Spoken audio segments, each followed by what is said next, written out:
This week, Trump signed an executive order mandating the US drug companies align prices with other developing nations. He said that he will formulate a most favored nations policy under which the US will pay the same price as the country that pays the lowest price anywhere in the world. This left the entire pharma industry across the world looking at their exports because low prices in the US means less profit for them too.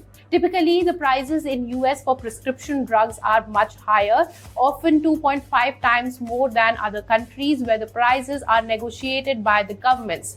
Before signing the order, Trump had also posted on social media about it, and pharma stocks across the world had a meltdown.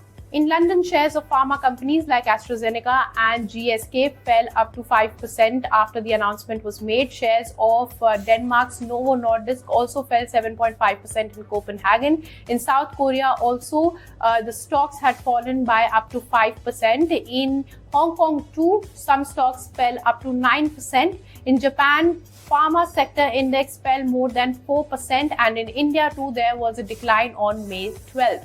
However, they rebounded after that. Nomura sees the move ushering near-term uncertainty in the sector. However, the actual impact will be seen when the order is implemented and is in action.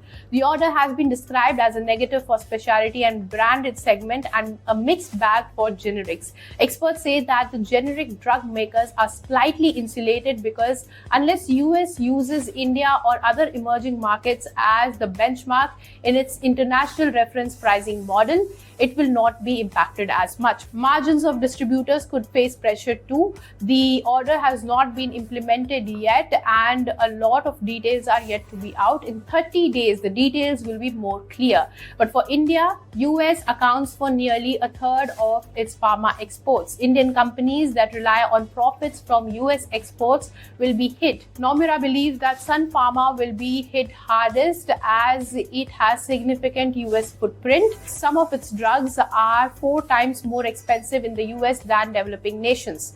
An impact could also be seen on Biocon, Lupin, Aurobindo Pharma, Cipla and more, which generate up to 30% of their revenue from US markets. If you like this video, then like, share and subscribe to ET Now.